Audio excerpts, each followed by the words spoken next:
The first love.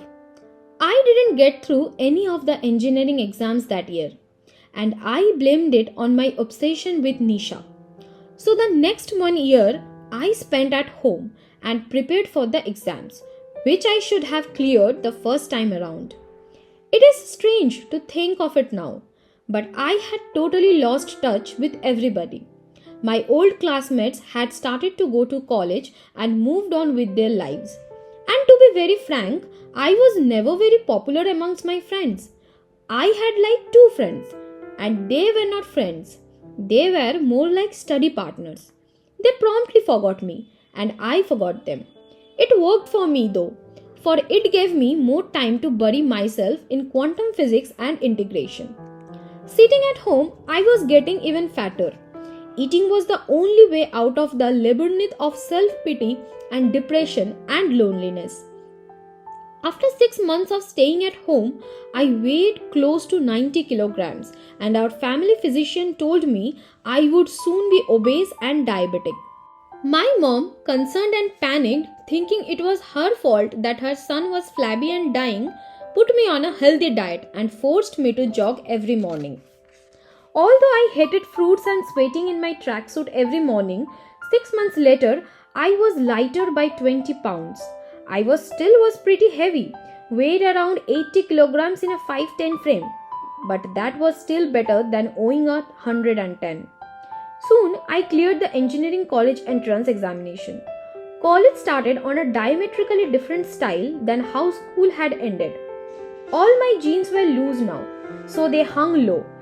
And unintentionally, I was among the first ones in college to have caught on to the low-waist baggy jeans phenomenon that had just hit the country. Nobody knew now what an ugly nerd I used to be. Ugly I still was, but not as nerdy as I used to be. Everyone took me as a quite well-dressed guy. Some people mistook my quietness as attitude, and they said I was a snob, something that I didn't mind. Weeks later, I found myself hanging around with the coolest, hippiest people in the college. Although more often than not, I found myself out of place, as I lacked the skill to converse. I had never talked to people. I didn't know the places they hung out, and I never spent money on recreation. I was a misfit. Man, why don't you say something? Arnab said, miffed that I had stood there like a dumb statue while he was talking to two girls from the dance team of our college. He, on the other hand, had been doing a remarkable job at keeping them entertained. They had kept giggling and laughing at his stupid small jokes, and frankly, I was a little jealous. Who was Arnab? I had known him for long. He had been in another section in our school, and though I was sure he didn't know I existed, I knew all about him. House captain, captain of the football team, etc. Though he was not very remarkable looking, he was certainly one of the smartest people I had ever met. He was one of the few guys in our school who had a girlfriend. I didn't have anything to say, I said. Such an attitude doesn't work with a girl, man. I know they were not hot or anything, but they were not very bad either. You should have talked to them, he said. What he thought was an attitude was actually sheer inability. He had no idea how badly I wanted to be like him. Center of attention of all the girls, great conversation skills, the stupid jokes, the works. I wanted all that, desperately. Anyway, I need to talk to you, he said and led me to the canteen. You know about Sarah, don't you? Sarah? Who didn't? Sarah was the goddess of our batch and another claim to fame for Arnab. They had been dating since the last 3 years and everybody knew about them. Sarah's short skirt, long never-ending legs and Arnab's achievements were like daily news for us in school. Yes, I do, I said, as my mind raced with images of Sarah in the short school skirt and the snugly fitting shirt. She was one of the first girls I had seen a tattoo on her left leg. She always made sure her socks were pulled down and her scorpion tattoo picked out. Guys used to line up outside her class whenever she sat on the first seat just to see her legs glisten in the sunlight that poured in through the windows. Her body was one of the most talked about in hushed tones amongst boys and girls alike. Her hair was always in a studied mess, as if she had just woken up after a night of rough lovemaking. The slight brownish streaks in her hair only made her more desirable. When we were in school, everything was fine. I mean, it still is, Arnab said. I still care about her. She is very sweet and nice, and I can't see her cry or anything. But I think I need to break up with her, he added in his guilt-soaked voice. This was 2004. These things happened. Guys thought twice before breaking up. Why? I asked, puzzled. You have had girlfriends, right? He said. You know how it is. After a while, it just fizzles out. The excitement is just not there anymore. Yes, I said. I had no idea what he was talking about, but I lied. I didn't want to tell him that I was yet to have a proper conversation with a girl. Plus, now that I had stopped dressing up in hideous trousers with sports shoes or brown open-toed sandals, it was almost believable that I might have had a girlfriend in school. I'm just bored. Plus, there is so much to see here. I mean, the girls here, they are cute and I'm getting all their attention. I can't lose out on that. And Sarah has a problem when I hang out with them. It's very stifling and restricting. And of late, she has been so possessive. All she says is that ever since we have left school, all I think about is college. And it's so irritating, he said. Obviously, I didn't know what to say to that. I wish I could tell him that all I wanted to do was to have a bunch of kids with Sarah and keep her away from the world because she was so goddamn hot. But I decided to go with something cooler. Break up with her, I said as dispassionately as I could. Yes, that's what. Everyone has been telling me otherwise, but I knew you would say something different. You get me. Those fucking nerds, I tell you, Sarah is good. But I can get better, right? This is college. I have got to move on. Yes, you do. We shook hands and smiled at each other. I patted myself on the back. I was not a nerd, certified by someone who himself wasn't. Red letter day for me. He is breaking up with Sarah. He is crazy. A week later, he broke up with her. Many conversations followed, and though he never wanted to go back to her, he often felt guilty and sad about the whole incident. In the next few days, I knew everything about their relationship. Sarah used to call up Arnab and remind him all of the times they had spent together in an attempt to get him back. But Arnab didn't budge. It was cool to have broken up. I had told him that. I, the cool guy who had never ever had a conversation with a girl. Though I have to admit that the day he told me that they had kissed, I was shocked. Let me remind you again, 2004. For many days after that, I had replaced him in the kissing scene with myself and fantasized about Sarah. You have kissed? I asked, shell-shocked. So, I'm sure you have too, he said. Yeah, but then you shouldn't have broken up so brutally. What? He said. We have done other things beyond that too. But I'm not going to tell you that. He nudged me with his elbow and smoked at me. He looked stupid.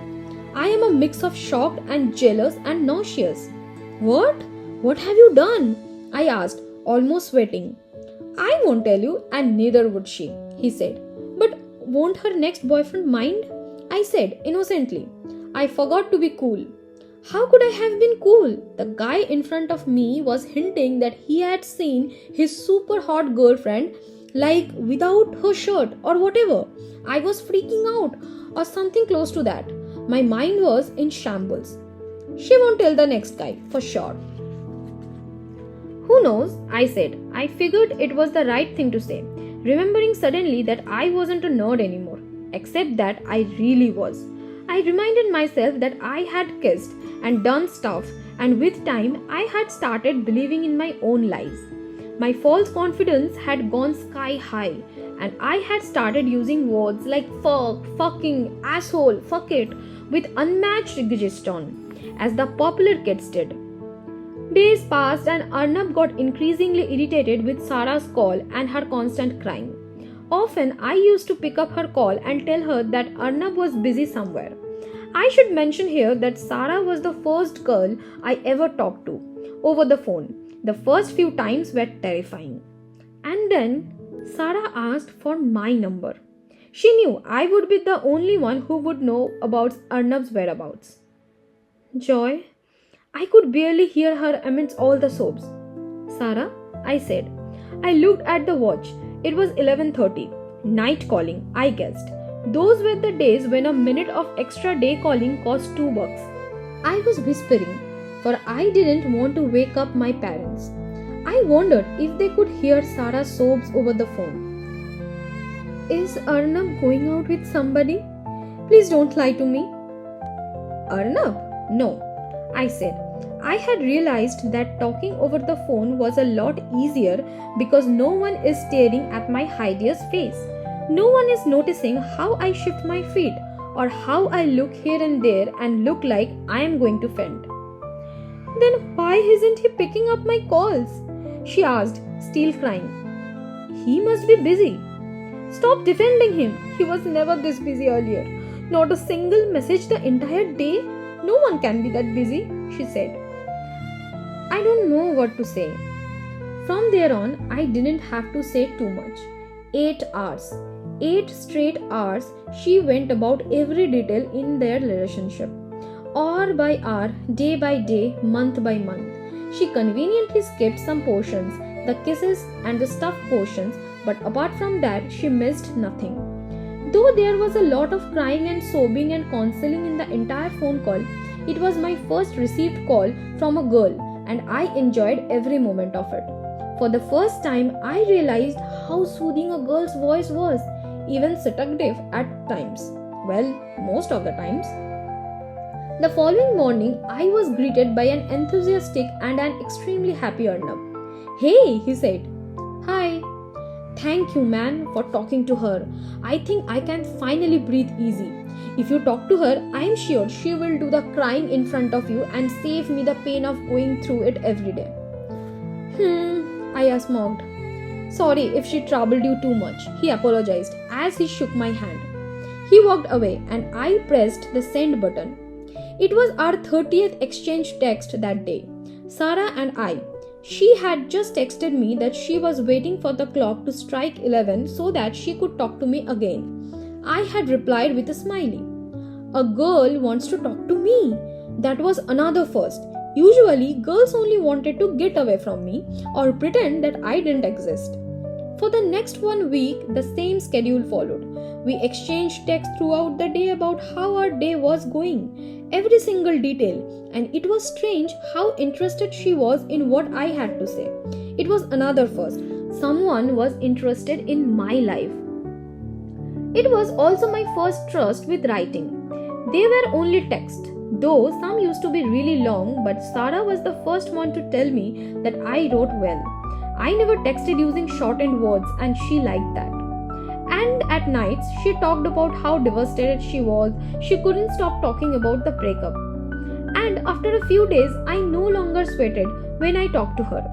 It had started coming to me naturally. She once said that I almost sounded like Arnab, and that was why she talked to me. Though that was a little derogatory, it still sounded like a compliment to me, at least initially. Days passed by, and though we hadn't even met, I started getting possessive about her and asked her to stop telling me how much I reminded her of Arnab. I even asked her to stop talking about Arnab all the time. Things were getting serious from my side. It wasn't love, but there were territorial issues. Sarah was my territory now, and I hated to imagine that Arnab was still around anywhere near. You think we should meet sometime? I said. Words now came to me naturally. I was getting better. I could make her smile, make her laugh her guts out, make her feel better, all by talking. At least I had finally started to realize that talking to the opposite sex wasn't exactly rocket science. Though sometimes it was really hard not to get like a little turned on when she used to whisper on the phone. Sometimes I found myself thinking about what it would be like to kiss her, just as Arnab had. I often imagined the two of us on the last seat of an empty classroom, in her school uniform, and the short skirt and the tight shirt, her inviting smile and the irresistible pout would call out to me. Goosebumps. Sure, we should, she said. We should have met even before I met Arnab, she said flirtatiously. So, totally hot. The day when I had to meet her finally came. She wasn't sure at first whether she should meet me, but then she said she really wanted to see me in person. I was shivering in my pants. I had never been out with a girl alone. I didn't know how to keep them entertained. I remember the time when I wouldn't even dare to look at her long enough, let alone talk to her. But things were different now, I told myself. That day, it took me more than 2 hours to get ready. It included brushing twice, changing my shirt thrice, changing my shoes, forgetting my wallet at home, etc. My pocket money used to be a paltry sum of 600 bucks, and I did a mental calculation over 100 times as to whether it would be enough or not. We were to watch a movie together. It was my plan. A dark movie hall to hide my fidgety self and Dolby surrounded sound noise to drown my stammering speech. That's what I needed first, just to get my confidence going, before I could look into her eyes and talk. I reached the Cineplex exactly 5 minutes before the movie was scheduled. I didn't want to spend too much time outside trying to make conversations with her. She still hadn't reached. Jackpot! I bought the tickets and stood at the gate. Within the next 30 seconds, she came and smiled at me. We were frisked and rushed in. Not a word exchanged, not a look exchanged. Things were going well for me. She looked fabulous in her tights and a long sweater. The sweater curved perfectly over her breasts, and I tried hard not to stare. I looked at her legs, and even in those tights, they looked awesome. I wondered what it would be like to run my trembling hands over them. I sweated. She was irritatingly hot. My respect for Arnab multiplied as I walked with Sarah into the movie hall. He had kissed Sarah and done stuff while I was shaking and trembling and holding on to railings for support. I also hated him a little. We were shown our seats by the usher. The movie had already started. It was a movie starring Saif Ali Khan and Vidya Balan, and it was based on a Bengali novel, Parinita. Slowly, we started talking about the movie. The proximity of her body bothered me. Ain't Vidya Balan fat? Oh, that's a Bengali song. She looks good. Almost as good as you. Thank you. The innocuous, truncated little dialogues went on for a while. Muffled sneakers, laughs, a few stolen glances. Things were going fine up until they started becoming great. Slowly and steadily, we had leaned into each other and our shoulders touched. I wondered if it was intentional. Every time she spoke or I did, our lips were hardly a few centimeters apart. I breathed heavily and my heart pounded with nervous energy every time the inches between us decreased. I don't know what exactly happened or how it did, but just like that, she leaned over to say something and stopped. I found myself staring at her lipstick-stained lips, barely inches away, her breath heavy on mine. The words that came out of her mouth were slowly reduced to mumbles, and her lips came nearer till they hovered close to mine and quivered. And then my lips brushed against hers, the wetness of hers on mine, and I enveloped her lips within mine as I always imagined I would, and felt them one at a time. They were like marshmallows, never-ending soft, sweet marshmallows. Soon our tongues played with each other's. My hands were wrapped around her head and her fingers were in my hair. Slowly my hand slipped into her neck and around her ears, and she started breathing and moaning softly. My hand slipped further down onto her sweater. The moans got louder. She grabbed and clawed at my thigh, and we totally made out.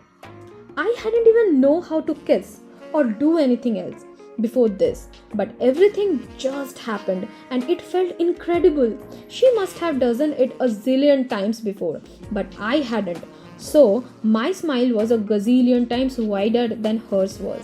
And I didn't care. A little later, the usher spotted us and stood right near our seats, and we sunk into our seats, smiling, and we watched the rest of the movie without uttering a word. There was a constant grin on my face. Without a doubt, this was love. Nothing else can feel so good. The movie ended and we walked out of the theater, her hand in mine. I wasn't the same joy that had walked into the theater. There was a voice inside me which was screaming, "You just kissed a girl! You are awesome!" I think I even pumped my fist in happiness. We spent a little time at a coffee shop nearby and we said we loved each other and that we missed each other. No more flapping tongues, no more hyperventilating, no more elevated heartbeats, no more stammering. That was the day I had shed the grab of being clueless in front of women. It was a turning point. I went back home with my head held high and a spring in my step. I was awesome. Yes. It took me quite some time to realize and accept why Sarah was with me. I reminded her of Arnab. I talked like him, I dressed like him, and even my mannerisms were a reflection of his. He unwittingly had taught me how to talk, walk, and do everything that walked to be with the times. I had picked up many things, intentionally or unintentionally, from him, including his ex-girlfriend, my first love. Over the next 2 months, we met quite a few times, mostly in movie halls, usually at odd times to make sure that we were alone. It worked for her too, for she never wanted anyone to know that we were going out. Years older and a lot wiser, I now understand that a rebound should always be kept under wraps. She didn't want anyone to know about us. I don't blame her for that. I was a step down from her earlier boyfriend Arnab. In the 3rd month of our relationship, I told Arnab that I was seeing Sarah and that we too had done stuff. I also told him that I knew what all he had done with her. He was cool at first, but slowly he lost it. Shocked and enraged, he called Sarah up, and he shouted and bawled and called us traitors and mansluts and whores. Ex-boyfriends never let go of their ex-girlfriends. That's the lesson I learned that day when Sarah called me up and dumped me. I cried myself to sleep for a few days, and then I told myself, there is someone else waiting, someone who doesn't have a sore ex-boyfriend. I slept on the bedroom floor for a few days because my stomach would churn and I would puke every time I thought of Arnav and Sarah together. My mother thought I had food poisoning and I had to take pills for that for an entire week. I had problems sleeping and I would clutch my pillow imagining it to be Sarah. But despite my unending misery and the trauma, it was easier than I had thought it would be. In our short relationship, I used to think I would choke on my own tears and die if she were ever to leave me. But that clearly didn't happen, and that's because I knew she didn't love me for me. She loved me because she saw someone else in me. Though I did feel small and insignificant for months after the breakup, girls can make you feel like that. And yes, I never saw Arnab again for a very long time. But over the years, I have thanked him in my head many times for the confidence he built up in me. Yes, it was false and rooted in lies to begin with, but fake it till you make it, right? I thank him for believing in me and for Sarah, the girl in the short skirt and streaked hair. You guys are sick. Why would you ever discuss what you did with your girlfriend? You know that's just wrong, don't you? I said. You wanted to hear it. I wasn't dying to tell you this, Joy said. But streaked hair? That used to be the in thing back then, Niti, he said. By the way, Arnab, who is that? The short, fat, bald person in your Facebook profile? Don't tell me he was your godfather. He's such a geek, such a nerd, I said. Joy and I had been friends for a long time now. I knew every friend of his, and though he tried hiding who the real Arnab was, I was sure my guess was bang on. Could be, maybe, you never know. And by the way, the guy you are talking about is insanely rich and successful. Whatever. I think I know who he is, and I still can't believe you looked up to him. He's so fat now. Anyway, you never saw Sarah again? Not for a long time. Never tried? I asked. After all, first phone call, first girlfriend, first kiss. You shared a lot with her. I did try, but not honestly. I think she started dating someone else, he said. I smiled. I knew I had my man. Yes, what's next? Who was the next? Oh, you never told if you and Sarah, did it? Nope. We never slept together. We just made out a few times and that's it. I was scared, he said, almost embarrassed. So, who was the unlucky girl who had to endure you? My first true love, he said and clicked on the folder named Shinny.